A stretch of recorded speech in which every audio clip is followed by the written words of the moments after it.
Hello बच्चों, आज मैं आपको क्लास 9th सब्जेक्ट मैथमेटिक्स इसकी वर्कशीट नंबर 59 समझाऊंगी, जिसकी डेट है हमारे पास 23 नवंबर 2020। आज की वर्कशीट में भी हम सर्कल के बारे में ही जानने वाले हैं। ठीक है, आज कुछ नया सीखते हैं। देखो, लास्ट वर्कशीट में आपने ये सीखा था कि जो भी ये आर्क पे यहाँ पर एंगल बनता है, the angle subtended bye an arc at the centre is doubled the angle subtended by it at any point on the remaining part of the circle। ये हमने लास्ट की वर्कशीट में एक थ्योरम की थी कि जो ये वाला एंगल होता है, ये इसका क्या है, ये ट्वाइस है ये वाला एंगल, है ना। इसका मतलब एंगल पी ओ क्यू जो है वो ट्वाइस है किसका, एंगल पी ए क्यू का।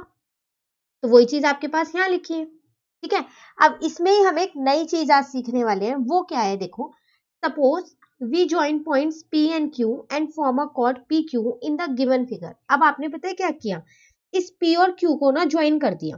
दिख रहा है आपको फिगर में ज्वाइन हुआ हुआ है। तो फिर ये PQ तो मेरी कॉर्ड बन गई ना। कॉर्ड तो वही होती है ना, वो लाइन सेगमेंट जो सर्कल के दोनों साइड पे टच होती है ना। अब then angle PAQ is also called the angle formed in the segment PAQP। तो जो एंगल PAQ है, ये वाला एंगल, ठीक है, तो ये कौन सा एंगल है, ये जो किस सेगमेंट पे बना हुआ है, पी ए क्यू पी, इस सेगमेंट पे बना हुआ है ये वाला एंगल। ठीक है ना। तो इसका मतलब जो पी ओ क्यू, ये वाला जो एंगल है, अभी तक आपने किया था कि वो इसका ट्वाइस है ना। तो इसका मतलब जो ये वाला एंगल है तो इसका ट्वाइस होगा। ठीक है, तो यहां पर पी सी क्यू आएगा, पी सी क्यू इसकी जगह। ठीक है ना, तो ये भी इसका ट्वाइस होगा और ये भी इसका ट्वाइस है। तो इसका मतलब ये दोनों एंगल जो है वो ट्वाइस है इसके। तो वही चीज मैंने यहां पर लिख दी। अब आप देखो, ये दोनों तो सेम सेम है। तो जब आप इन दोनों इक्वेशंस को सॉल्व करोगे तो क्या आएगा आपके पास, 2PCQ is equal to 2PAQ। ये तो आएगा, इस 2 से ये 2 कट हो गया, तो क्या बचा आपके पास, PCQ is equal to PAQ। यही बचा ना। इसका मतलब ये वाला एंगल इस वाले एंगल के इक्वल आ गया। ठीक है ना। तो ये दोनों एंगल्स क्या हो गए, इक्वल हो गए। तो वो एंगल ए जो है वो एंगल सी के बराबर हो गया। तो हमें यहां से क्या मिला, हमें ये मिला यहां से कि we found that both angle on the circle at the base of P Q, जो दोनों एंगल इस बेस पे बने हुए हैं पी क्यू पे, ठीक है, वो क्या होते हैं, इक्वल होते हैं, are equal in the segment made up of chord P Q. इस पी क्यू से जो सेगमेंट बन रही है उस पे जो बेस, जो दो एंगल्स बने हैं वो इक्वल होते हैं। तो angle in the same segment of the circle are equal. ये आपकी एक नई थ्योरम आ गई है यहां से। तो जब भी सेम सेगमेंट पे दो एंगल बनेंगे तो वो दोनों एंगल्स क्या होंगे, हमारे पास इक्वल होंगे। ठीक है, तो ये थी आपके पास जो आप इसी, जो आपने ये थ्योरम लास्ट वर्कशीट में की थी ना, उसको ही थोड़ा एक्सटेंड कर दिया है। ठीक है, उसी में ही थोड़ी सी कंस्ट्रक्शन करके एक और नई चीज निकाल ली है कि angle in the same segment of the circle are equal. ठीक है, चलिए आगे देखते हैं।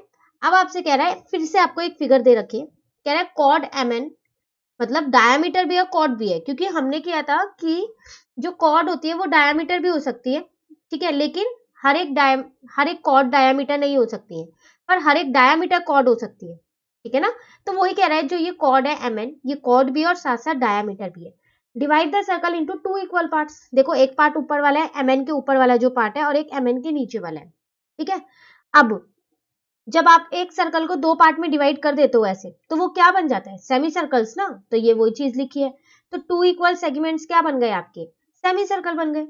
ठीक है, अब वी फाउंड, आपको पता है कि जो ये वाला है MON, वो ट्वाइस होगा इसके, होता है ना इसके ट्वाइस। अभी हम पीछे यही वाली थ्योरम करके आए हैं। The angle subtended bye an arc at the centre is double the angle subtended bye it at any point on the remaining part of the circle.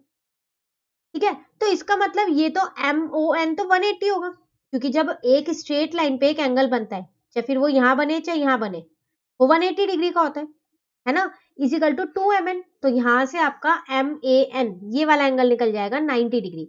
और ये हमेशा 90 डिग्री होता है, कब, जब भी जो वो आपका जो सर्कल है वो सेमी सर्कल में बटा हो।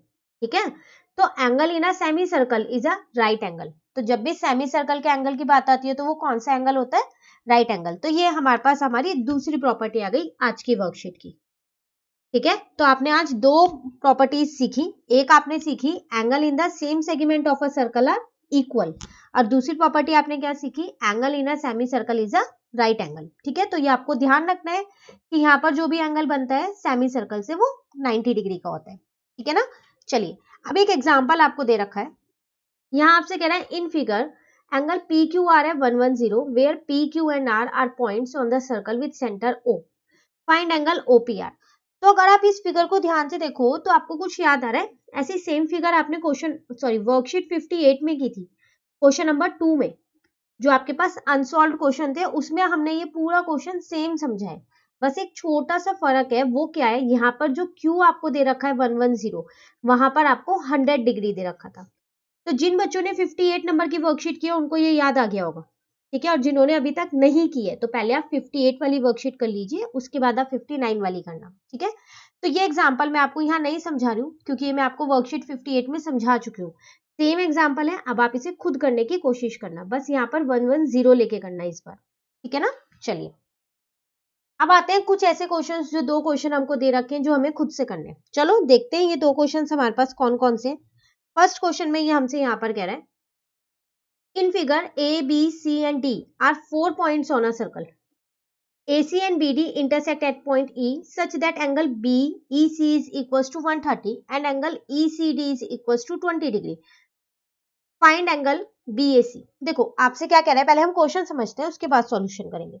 आपसे कह रहा है A, B, C, D 4 point है सर्कल के ऊपर, तो आपको दिख रहे हैं वो ये चारों पॉइंट्स हैं। ठीक है ना। अब वो आपसे कह रहा है जो AC और BD है वो इंटरसेक्ट कर रही है इस पॉइंट E पर, और उसके साथ साथ आपको ये बीईसी दे भी रखा है 130 डिग्री।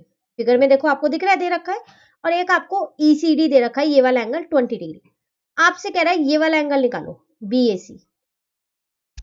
तो देखो अगर मुझे ये वाला एंगल मिल जाए बीडीसी, तो इसका मतलब जो ये एंगल डी है ये तो एंगल ए के इक्वल होगा, होगा नहीं होगा। अभी हम एक पीछे थ्योरम करके आए हैं ना, angle in the same segment of a circle, तो वो इक्वल होते हैं। तो अगर मैंने ये वाला निकाल लिया तो ये वाला मुझको मिल जाएगा, मिल जाएगा।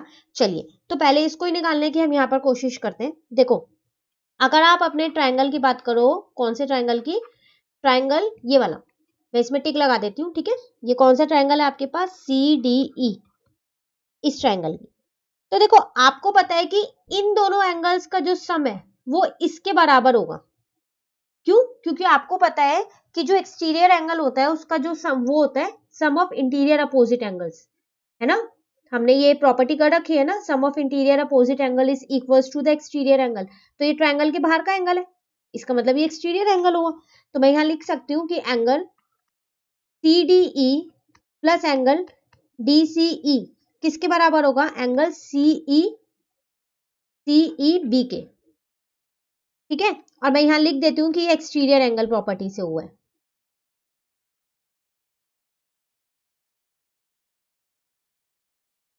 ठीक है ना। अब देखो आपको CDE ये तो आपको दे ही नहीं रखा, तो हम इसको ऐसे ही रहने देते, नहीं दे रखा तो।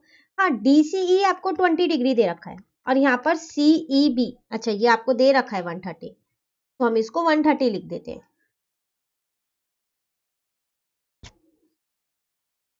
ठीक है ना। तो अब यहाँ से CDE कितना आया, 130 माइनस 20, 110। और अभी मैंने आपको बोला था अगर मुझे ये वाला एंगल मिल गया तो ये वाला मैं बहुत आसानी से निकाल सकती हूँ, है ना। तो देखो ये वाला मुझे मिल गया 110, तो इसका मतलब एंगल BAC जो है वो इक्वल होगा एंगल CDE के, इज इक्वल टू 110। ठीक है, और रीजन में क्या लिखने वाली हूं मैं यहाँ पर, एंगल्स इन द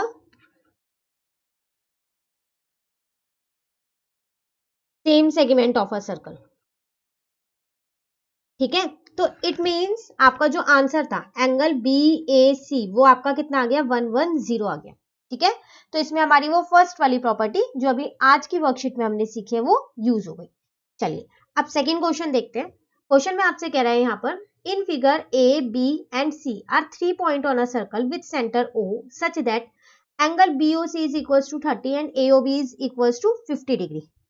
अब आगे आपसे कह रहा है यहाँ पर if D is a point on the circle other than the arc ABC find angle ADC।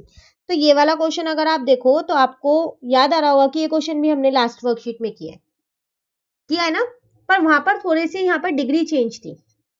ठीक है, तो चलिए देखते हैं इसे कैसे करेंगे, ये हम कर लेते हैं। यहाँ पर देखो आपसे कह रहा है कि ABC 3 पॉइंट्स हैं आपके पास सर्कल के ऊपर, ठीक है, विद सेंटर O से। BOC दे रखा है, AOB आपको दे रखा है, ठीक है, D एक पॉइंट है अदर देन आर्क, ठीक है।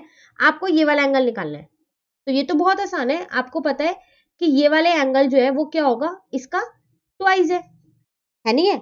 तो फिर इसका मतलब पहले मैं ये वाला पूरा एंगल निकाल देती हूँ AOC। तो कैसे निकालू मैं यहाँ पर AOC, तो एंगल AOC, तो उसमें मैं angle AOB plus angle BOC जोड़ देती हूँ। तो AOB मेरे पास 50 है और BOC मेरे पास 30 है, तो एंगल AOC मेरा कितना आ गया यहाँ से 80, आगे नहीं आ गया 80 डिग्री। अब मुझे क्या निकालना है ADC, तो ADC वो ट्वाइस है AOC के, ठीक है ना। अब 2ADC इज इक्वल्स टू यहाँ 80 लिख देती हूँ। अब ये 2 यहाँ पर मल्टीप्लाई का है तो इधर आके क्या हो जाएगा, डिवाइड का हो जाएगा 40 डिग्री। तो लो आपका ADC आ गया, कितना आ गया 40 डिग्री। और आपको यही तो निकालना था, लेकिन ये क्वेश्चन अभी यहाँ इनकम्प्लीट है। क्यों, क्योंकि आपने यहाँ पर वो थ्योरम नहीं लिखी। कौन सी थ्योरम, जो हमने याद की थी। मैंने आपको लास्ट वर्कशीट में भी कहा था कि आपको इसकी स्टेटमेंट याद होनी चाहिए, है ना। तो angle subtended bye an arc at the centre is doubled the angle subtended by it at any point on the remaining part of the circle।